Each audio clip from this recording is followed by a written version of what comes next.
مال کتنا ملا؟ 40 نقد، سونا ہے کافی، میں نے کہا۔ انڈین کرنسی کا ایک سوٹ کیس بھرا ہوا تھا جو میں نے گاڑی میں رکھ دیا ہے۔ یار بھوک لگی ہے۔ ہم نے وہاں سے اپنی موجودگی کے سارے آثار مٹا دیے تھے۔ ہم نکلنے ہی والے تھے کہ غالب نے کہا، بھوک؟ ہاں بھوک تو لگی ہے، میں نے کہا، لیکن یار ہندو کا گھر ہے، کھانا تو ہندو نہیں ہوتا۔ مرزا غالب نے دلیل دی، مثلاً بسکٹ پاکستانی ہے، انڈے پاکستانی مرغیوں نے دیے ہیں، اور یہاں اس گھر میں جو کچھ ہے ہمارا ہی ہے۔ آخر ان گھروں میں ہم جیسے مسلمان ہی رہتے ہیں جو سادھو رام کے ہم مذہب چھوڑ گئے تھے۔ اچھا تو پھر لے آ جو ملے، اللہ کا نام لے کر کھائیں گے تو پاک ہوگا، میں نے کہا۔ بعد میں نہ جانے کب کچھ ملے۔ آدھے گھنٹے بعد ہم دوبارہ روانہ ہوئے تو سادھو رام اور سیوک دونوں پہلے سے بھی زیادہ سختی کے ساتھ بندھے ہوئے ڈکی میں بند تھے۔ ہم میں سے کسی کو پرواہ نہیں تھی کہ وہ مر جائیں گے، مرنا تو ان کو بہرحال تھا۔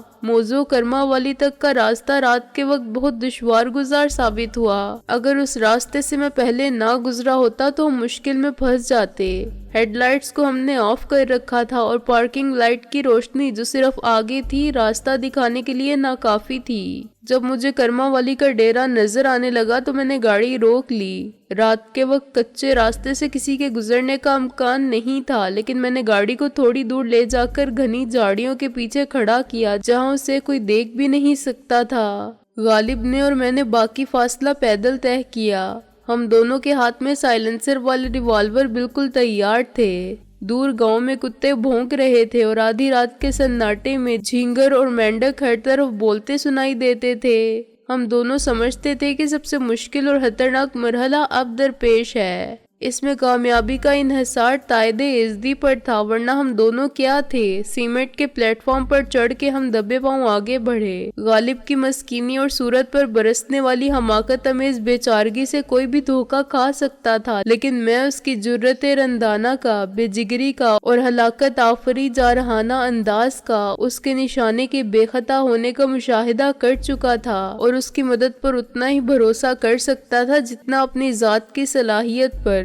دروازے کے قریب پہنچ کر میں نے غالب کو پیچھے رہنے کا اشارہ کیا اور دستک دی۔ تیسری دستک پر کسی نے اندر سے پوچھا، کون ہے؟ نام بتاؤ اپنا۔ آواز کسی مرد کی تھی مگر جگن ناتھ کی نہیں تھی۔ اس کا مطلب یہ تھا کہ اندر اور لوگ بھی تھے۔ میں ہوں سادھو رام، میں نے کہا۔ دلربا سے بڑا ضروری کام ہے۔ دروازہ پھر بھی نہیں کھلا۔ میں پوری طرح مستعد اور گوش بر آواز کھڑا رہا۔ ایسا لگتا تھا کہ میرے جواب نے انہیں مطمئن نہیں کیا تھا۔ سادھو رام، تمہاری آواز کیوں بدلی ہوئی ہے؟ اس مرد نے پوچھا۔ مجھے گلے، میں نے کھانس کر کہا، زکام سے گلا خراب ہو رہا ہے۔ کیا تمہارے ساتھ کوئی اور بھی ہے؟ ہاں سیوک ہے، میں نے کہا، لیکن اس زراح کا مقصد، اتنی رات کو یہاں میرے سوا اور کون آئے گا؟ سیوک کے حوالے نے اسے مطمئن کر دیا۔ دروازہ تھوڑا سا کھلا اور میں ریوالور ہاتھ میں لے کر اندر داخل ہوتے ہی فرش پر گر گیا۔ پہلی گولی جو یقیناً کسی نے مجھ پر چلائی تھی میرے سر کے اوپر سے گزر گئی۔ میں نے دلربا کے چلانے کی آواز سنی اور اس کے بعد دوسری گولی کی، جس کے ساتھ ہی کوئی مرد بڑی دلخراش آواز میں چلایا اور اس کا بھاری بھرکم وجود دھم سے فرش پر گرا۔ با ادب، با ملاحظہ، ہوشیار۔ غالب نے اتنی خطرناک اور خونی صورتحال میں بھی اپنی عادت کے مطابق کہا، کسی نے فوت ہونے کی کوشش بھی کی تو گولی مار دوں گا۔ الف کی طرح سیدھے کھڑے رہو۔ میں نے زندہ بچ جانے پر خدا کا شکر ادا کیا اور کھڑا ہو گیا۔ غالب نے دانش مندی کا مظاہرہ کرتے ہوئے سب کو مغلوب کر لیا تھا۔ مارا جانے والا شخص وہ تھا جس نے مجھ پر گولی چلائی تھی۔ غالب کو یقین تھا کہ ایسا ہی ہوگا، چنانچہ وہ میرے زمین پر گرنے کے بعد اندر آیا۔ اس وقت شاید ایک ہی شخص کا ریوالور اٹھا ہوا دکھائی دیا تو اس نے مہلت دیے بغیر اسے گولی مار دی۔ غالب کی گولی کا نشانہ بننے والا اب فرش پر تڑپ رہا تھا۔ گولی نے اس کے حلق میں سوراخ کر دیا تھا۔ یہ اتفاق نہیں تھا، غالب کے نشانے کا کمال تھا۔ وہ اگر چاہتا تو اس کی دائیں آنکھ غائب کر سکتا تھا یا بائیں نتھنے سے گولی اندر اتار سکتا تھا۔ خون کا فوارہ گردن کے سوراخ سے ابل کر جعلی خانقاہ کے فرش کو رنگین کر رہا تھا اور مرنے والے شخص کے حلق سے بڑی بھیانک خرخراہٹ بلند ہو رہی تھی۔ حجرے میں میرے مقابل چند قدم کے فاصلے پر دلربا کھڑی تھی۔ غالباً اسے سوتے سے اٹھایا گیا تھا، چنانچہ وہ جس قسم کے لباس شب خوابی میں تھی اس کا تصور موضوع کرما والی کے عقیدت مند کر ہی نہیں سکتے تھے، اور خود میرے لیے اس کا نائٹ گاؤن باعث حیرت تھا، کیونکہ میں جانتا تھا کہ یہ پیرس نہیں بلکہ پاکستان جیسے غریب اور پسماندہ ملک کا ایک دور افتادہ گاؤں ہے۔ مگر دوہری شخصیت رکھنے والی دلربا سادھو رام سیوک اور جگن ناتھ کی پنڈال چوکڑی اپنے مال حرام سے عیش کر رہی تھی۔ ان کی نجی زندگی وہی تھی جو اوباش تباہ دولت مندوں کی ہو سکتی ہے۔ دلربا کی خوبصورت آنکھوں میں خوف سے زیادہ پریشانی تھی، شاید اس خیال سے کہ اس کی پیری فقیری کا پردہ چاک ہو گیا ہے اور اسے ایک ملنگی کے روپ میں دیکھنے والے اس حالت میں دیکھیں گے تو اس کا کیا حشر کریں گے۔ سائیں پاپڑ والے کا ڈھونگ جو کئی سال سے چل رہا تھا بڑی بے آبروئی کے ساتھ ختم ہوگا۔ ابھی اسے یہ اندازہ نہیں تھا کہ خود اس کے ختم ہونے کا وقت آ گیا ہے، اور اس کے وطن دشمن کاروبار کا اور اس کی ساری کمائی کے ختم ہونے کا وقت آ گیا ہے جو اس نے خود کو اور اپنے ضمیر کو بیچ کر اکٹھی کی تھی۔ اس کی میلی ملگجی اور دھندلائی ہوئی نظر آنے والی غلیظ آنکھیں اس وقت سیاہ اور روشن لگتی تھی، اور اجڑے میلے کچیلے بکھرے بالوں کی وگ نہ ہونے کے باعث اصل تراشے ہوئے بالوں کے ریشمی غلاف نے اس کے آدھے چہرے کو ڈھک رکھا تھا۔ دلربا بلا شبہ ایسی عورت تھی کہ اس کی خاطر جوش رقابت میں کرنل جگن ناتھ اور سادھو رام ایک دوسرے کی جان بھی لے سکتے تھے۔ دلربا کے علاوہ کمرے میں 2 افراد اور بھی تھے۔ یہ سب کرما والی کے کاروباری ایجنٹ یا اس کے محافظ تھے جو دن کے اجالے میں جعلی خانقاہ کے خادم اور کرما والی کے خصوصی عقیدت مند نظر آتے ہوں گے۔ وہ سب بھی سوتے سے اٹھے تھے اور عام انسانوں کی طرح شلوار قمیض میں ملبوس تھے۔ غالب کے مستعدی نے ان کو بے بس کر دیا تھا اور ان کے ہاتھ اپنے اپنے اسلحے تک نہ پہنچ پائے تھے۔ وہ سب خطرناک قسم کے لوگ تھے جو کرما والی کے کاروبار میں اس کے قابل اعتماد معاون تھے۔ حضرات و خواتین، میرا مطلب ہے خاتون، غالب نے کہا، ہتھیار ڈال دیجئے، سیدھے ہاتھ سے نہیں الٹے ہاتھ سے اپنا اپنا ریوالور نکالیے، آہستہ آہستہ۔ پھرتی کا مطلب خودکشی ہوگا۔ ریوالور اپنے قدموں میں پھینک کر سب پیچھے والی دیوار کے ساتھ لگ جاؤ اور اپنے اپنے ہاتھ اوپر کر لو، ہو سکے تو دونوں پیر بھی اٹھا لو۔ میں نے ریوالور سے اشارہ کیا۔ کسی غلط فہمی میں مبتلا ہونے کی ضرورت نہیں۔ غالب نے اچانک فائر کیا اور ایک موم بتی کو گل کر دیا، مگر موم بتی اسی طرح کھڑی رہی۔ میرا نشانہ آج تک خطا نہیں ہوا۔ نمونے آپ سب کے سامنے ہیں، دونوں جانب۔ اس نے مر جانے والے کی طرف اشارہ کیا۔ سب سے پہلے دلربا نے خود کو سنبھالا اور اپنا ریوالور نیچے پھینک دیا۔ ریوالور غالب کے پیروں کے پاس پہنچا۔ دلربا نے بڑی اچھی چال چلی تھی۔ اس نے سوچا تھا کہ شاید غالب جھک کر ریوالور اٹھانے کی حماقت کرے گا اور اسی ایک لمحے سے فائدہ اٹھاتے ہوئے باقی 2 محافظ کچھ ضرور کریں گے، لیکن غالب صرف مسکرایا اور سیدھا کھڑا رہا۔ اسے صورت سے بے وقوف سمجھنے والے پہلے بھی خود بے وقوف بنے تھے۔ اس نے تیسری گولی چلائی جو دونوں محافظ میں سے ایک کے کان کو چھو کر گزر گئی۔ ان دونوں نے ایک دم ریوالور نیچے پھینک دیے اور پیچھے ہٹے۔ دیوار سے چپک کر ہاتھ اٹھانے کے بعد وہ دلربا کو دیکھنے لگے جو ابھی تک وہیں کھڑی تھی۔ دلربا باذہین اور چالاک عورت تھی۔ صورت حالات اس کے قابو سے باہر ہو چکی تھی، مگر اس نے ہمت نہیں ہاری اور ہمارے مقابلے پر ایک عورت کی طرح اتر آئی۔ اس نے مسکرا کے ایک ہاتھ زلفوں کے نیچے رکھا۔ آخر کون ہو تم؟ وہ اپنی شیریں مترنم آواز میں بولی۔ پوچھتے ہیں وہ کہ غالب کون ہے؟ غالب نے میری طرف دیکھ کر افسوس سے سر ہلایا۔ کیا چاہتے ہو تم؟ دلربا نے ایک انگڑائی لے کر کہا جو یقیناً توجہ شکن تھی۔ چاہتے ہیں خوب روئیوں کو اسد۔ غالب نے پھر شاعرانہ جواب دیا۔ چاہتوں کے یہ سلسلے بڑے دراز ہیں مس دلربا۔ کرنل جگن ناتھ بھی تم کو چاہتا تھا اور سادھو رام بھی، میں نے کہا، لیکن تم تو جانتی ہو کہ وہ تم سے زیادہ دولت کو چاہتے تھے۔ خود تم کیا چاہتی تھی اس کا بھی تمہیں علم ہے، لیکن تمہیں جان کر خوشی ہوگی کہ اب اس کا علم ہمیں بھی ہے، غالب نے کہا۔ موضوع کرما والی کے سادہ دل لوگ سائیں پاپڑ والے کی مرید خاص کرما والی سے بہت کچھ چاہتے تھے۔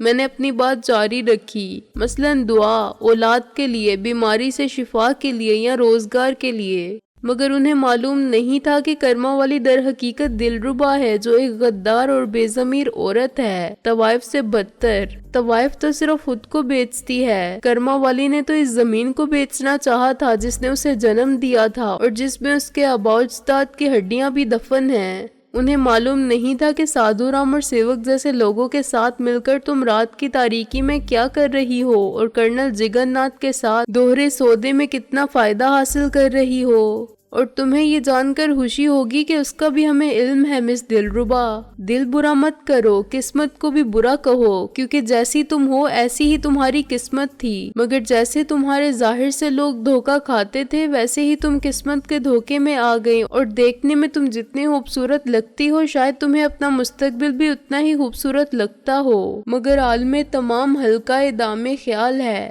تم بہت دلچسپ باتیں کرتے ہو۔ دلربا مسکرائی۔ میری طرف سے مایوس ہو کر اس نے غالب پر اپنا جادو چلانے کی کوشش کی، جو صورت سے تو احمق لگتا ہی تھا، جسمانی طور پر بھی وجیح اور پرکشش مردانہ شخصیت کا مالک نہیں تھا، اور کسی خوبصورت عورت کا اس پر فریفتہ ہونا مشکل لگتا تھا۔ دلربا یہ مشکل کام کر کے ایک جوا کھیلنے پر آمادہ تھی۔ وہ نہیں جانتی تھی کہ پھول کی پتی سے کٹ سکتا ہے ہیرے کا جگر، مگر غالب کی عقل کو کسی صورت کا حسن شکست نہیں دے سکتا۔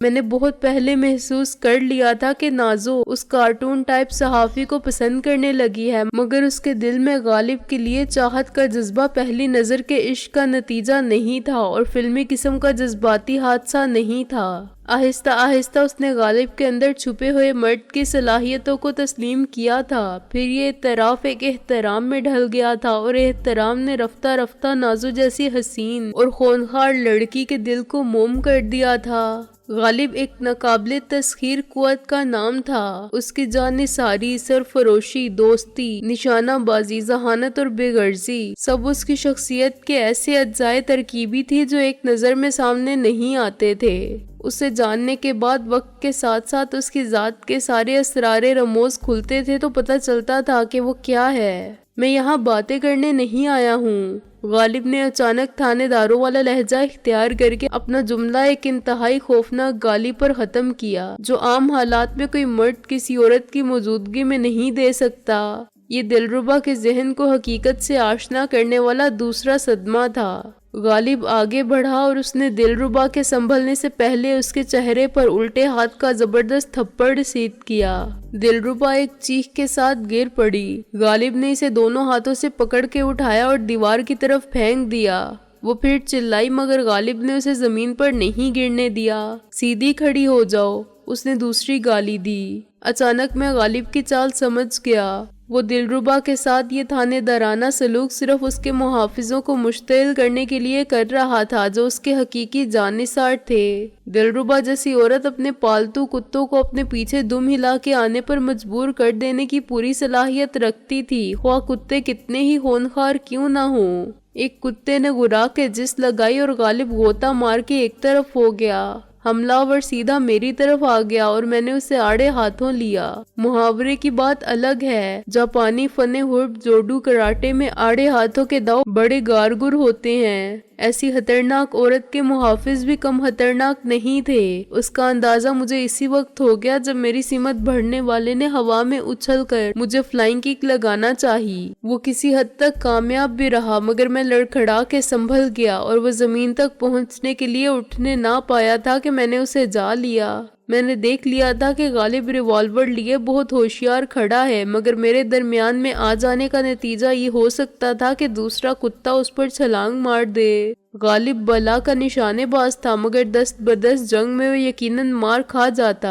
وہ میری طرح خالی ہاتھوں سے لڑنا نہیں جانتا تھا، جبکہ دلربا کے دوسرے محافظ کی جسمانی صحت بہت بہتر تھی، اور یہ بھی یقینی بات تھی کہ وہ جوڈو کراٹے پر آ گیا تو غالب کے مرحوم ہونے میں دیر نہ لگے گی۔ میں نے پہلے حملہ آور کو ہاتھ کی کلائی کے قریب سے پکڑ کے جھٹکا دیا اور وہ آگے آیا تو میں نے گھٹنا اوپر اٹھا کے مارا۔ وہ بلبلایا اور اوپر اٹھ کے نیچے آیا۔ اس کا ایک ہاتھ گھوما اور میں فوراً خود کو بچانے کے لیے جھک گیا، ورنہ وہ ضرب میری گردن پر پڑ جاتی تو فیصلہ کن اور مہلک ثابت ہوتی۔ میری گردن ٹوٹ جاتی اور مجھے عالم فانی سے عالم جاودانی تک کا سفر طے کرنے میں 1 منٹ بھی نہ لگتا۔